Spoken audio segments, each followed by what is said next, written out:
Well, we're riding the blue line. The blue line. The blue line, not the red line. The red line. The red line goes to the University of Utah. Yeah. Unless we're in my car and I get a little hot. Yeah, red line the engine. Don't do that. No, that's red. Anyway, then the green line, which goes to out there. Anyway, this is the blue line, and the neat thing about the blue line is it's laid on top of the old grade for the Union Pacific Provo branch, which ends right up here. We're just arriving now at end of track at the IFA plant, and from here, the old Union Pacific branch line to Provo is still in place. Wow. And it's beautiful. I know. We came out on Sunday just to walk grade, and we shot up a bunch of video, and we want to show you that. Because I think the abandoned tracks from here all the way down to the Silicone Slopes, which is where all the software companies are. A new area. And then even beyond is some of the most beautiful abandoned railroad track I've ever seen. I think it is the most picturesque track I've ever seen. So check this out, the Union Pacific branch line to Provo. The current end of track is here at the IFA plant in Draper. It's really a neat spot. It is. It's really cool. Look at that. Milk white eggs. Milk white eggs. Yeah, the IFA has actually built this cool little place just outside the station. It's not part of the station. It's just part of IFA. Feels like home. But look at this cool reefer they've got on display here, all fully restored. Just beautiful. From here, the line eventually will go all the way down to Utah County. Around what they call Point of the Mountain. But right now, the old Union Pacific tracks just pick up here, the light rail tracks end, and the old original Union Pacific tracks begin. For some reason, they haven't scrapped out this rail. I'm glad they haven't. Yeah, no kidding. But it's completely cut off. There's no way anybody could get a train onto these tracks. They're utterly abandoned. But how cool looking is this? This is just fun. I sort of see Tom Sawyer and Huck Finn wandering down here with slingshots and so on. It just has that. Us. Well, same thing. Yeah, exactly. Same basic on thing. an adventure. So we set out on foot to explore this. It actually goes for miles and miles and miles. It does. You could walk this all the way down to Utah County around Point of the Mountain, ending up at American Fort Canyon. Oh, easy. So we're not talking about a small distance. No. And old Draper itself is just such a beautiful little town. Oh, and you know my family settled Draper. Yeah. How about that? And Willis, my stepfather or father, he was from here. He always referred to the house down here as the old homestead. There you go. But a fun little town, Draper. Now it's become the in place to live. Exactly. They're building houses like crazy, and the state tells us that this is the fastest growing place in Utah. Wow. The population of this area expected to double shortly. Yeah, I can imagine. I'm really surprised at how heavy this rail is. Oh my goodness, it is. But wow. while it's an abandoned line, keep in mind before it was abandoned, this was a pretty major line. It was. Feeding the Geneva Steel Mill, which is no longer there. Yeah, that's not there anymore. It's not even a vacant lot anymore. But check out some of the cool ranches and stuff around here. This fellow here. Just a fun place. And I suppose that pretty soon all this land will just be modern houses because they're building houses like crazy They here. certainly are. But for now, at least, it's just an absolutely beautiful walk to take along the old railroad tracks. Right.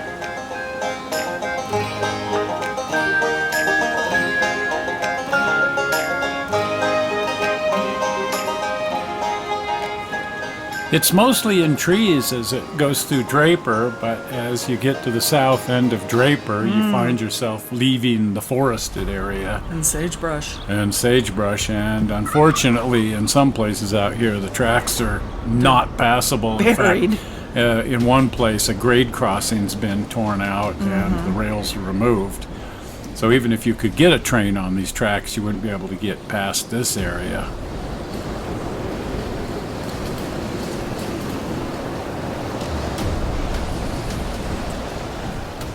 But the rails pick up on the other side of the crossing, and they're in fine shape again. They are. I wanted to put a speeder on here. Not that we have a speeder to put on here, but you'd have to like portage your speeder around this little section. But then you'd be back on rail. But here again, the tracks are perfectly passable from here all the way down to the point of the mountain. But here at the sand and gravel pit at point of the mountain, about a quarter of a mile, maybe a half a mile of the track has been removed where it crosses to the sand and gravel pit.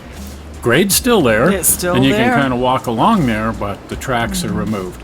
But south of there, the tracks pick up again and head on down into Utah County. Wow. And here we arrive at the new area called Silicone Slopes. Isn't that something? Silicone Slopes. It's where all the software companies are in Utah. And right here is the end of track. The rails end right here. And this will be a light rail station at some point in time. They're going to extend the light rail down here to this area. This is Adobe's new campus. Oh, wow. And the final train station will be here at the Adobe campus.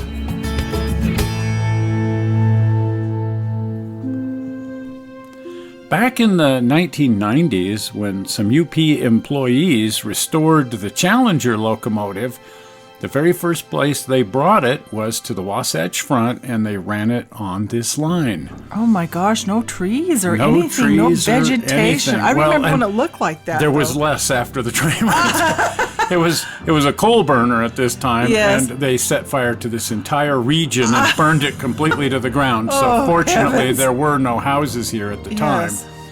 And because they set fire to this entire mountain, it was decided that they better stop burning coal in this engine. Here's the locomotive going through Lehi Oh my gosh. on its way down to the Geneva steel mill.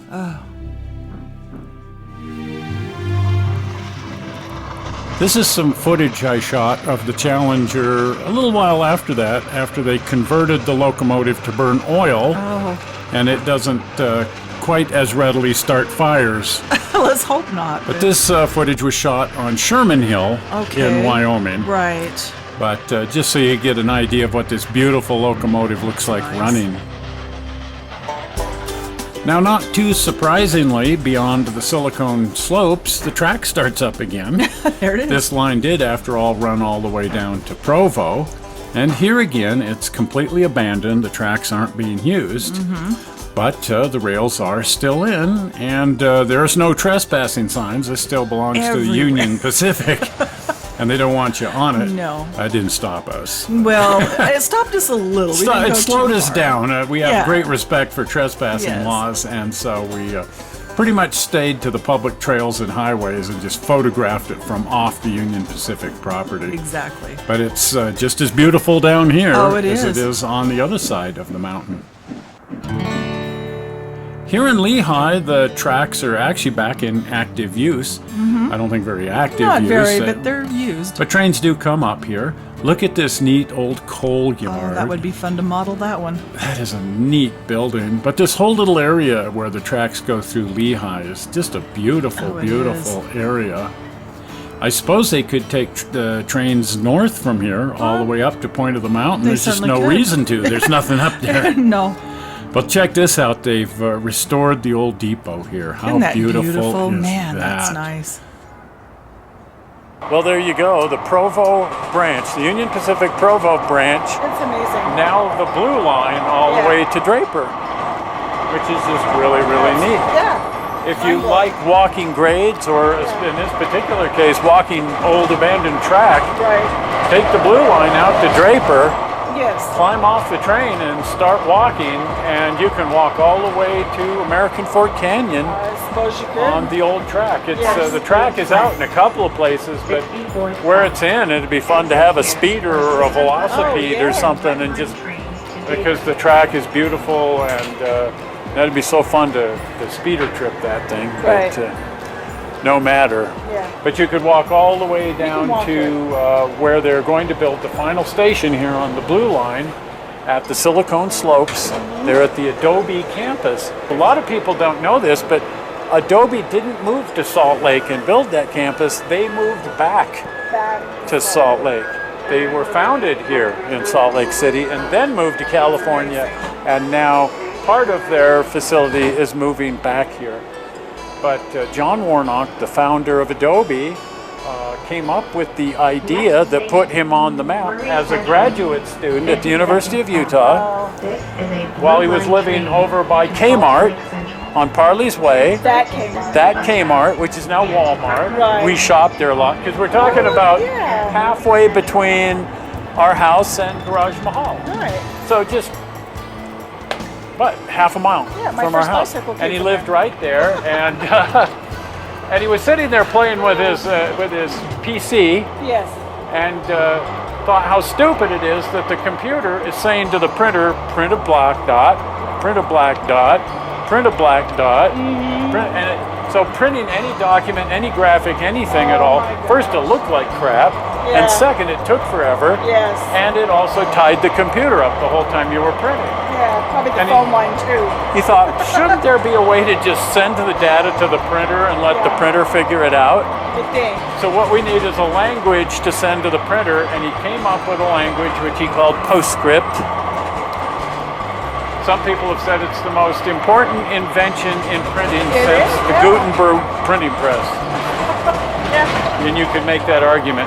Yeah. At any rate, it put him on the map. It made him a lot of money. Founded his company Adobe, and then they came out with Photoshop and Illustrator, and later on Dreamweaver, and all the wonderful, wonderful, wonderful software that Adobe makes. That's crazy. I love Adobe software. Yes. I couldn't survive without Photoshop. and it all started over there by Kmart, Yes. now Walmart, Yes. at his little house on Parley's Way. It's crazy. Incidentally, also right there about that far from his house, right on Parley's Way, was the very first digital recording studio. Oh, weird. In the late 1960s, early 70s, a guy that I had the chance to meet back then, Tom Stockham, came up with an idea.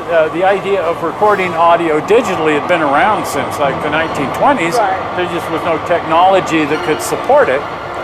And he went to work trying to use existing technology to do that, and figured out how to record audio to a data tape machine. That back then computers stored their data on tape, and if you just ran that thing at speed and recorded the data to the tape machine, it was like 1-inch tape to record just a stereo signal, but he was recording some of the most fabulous stereo recordings.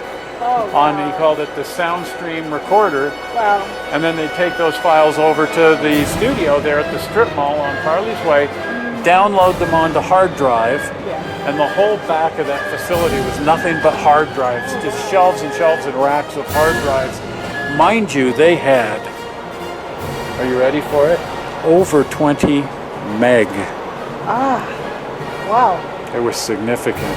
But they needed that kind of massive size. Yes. Of course, now that's half a thumb drive, but But back then it was state but back then it was unbelievable. And they download that music and then edit it right there in the facility, turn that into a releasable recording. There were no CDs back then. No. So they pressed it into vinyl records. Right. And the brand was, the label that they were recording to was Telarc. That was the Telarc recordings. And they're still available. The old Soundstream recordings from the early 70s on the Telarc label. And download some or buy some on CD if you still do CD. They're amazing, amazing recordings. Also, Dave Grusin, jazz musician Dave Grusin, recorded with them. And just phenomenal work. Very early digital, the very first digital recordings. All right there that far from John Warnock's house. Just something. So just the weird things that come up. Yeah. Well, if you haven't been over to the channel, do pop over to the channel. And while you're over at the channel, you want to subscribe. Absolutely. Now you also want to spend a good deal of quality time over there watching the 210 something like that movies that are brilliant. Yes. All of them, well, there's that one. I'm not going to say which one, but the rest of them are all brilliant. And of course, you want to give all of the ones you like a thumbs up. Yes. And you can comment and share that with your friends and so Right. on. But the key is you really want to subscribe to the channel. Yes. Because then you will be notified whenever we upload a movie. Yes. Which is getting to be more common all the time. Yeah. yes. Trying to upload it. My More goal, a goal would be to upload 3 times a week. Right. That ain't going to happen Oh, anytime we'll soon. see. But at any rate, you want to subscribe. And the easy way to subscribe is to click on the blue button. Are you ready for it? Zoink. Yes. Right here, see this blue button? Easy. You may not see it because not all devices support it. No. Anyway, if you click on that, we'll take you to the channel and make you a subscriber. Yes. Part of the game. Yeah. We're not sure how you found this movie on the internet. We hope you didn't find it boring. And we will see you here again in 1 week with some more massive screwing around. See ya. Bye. Bye-bye.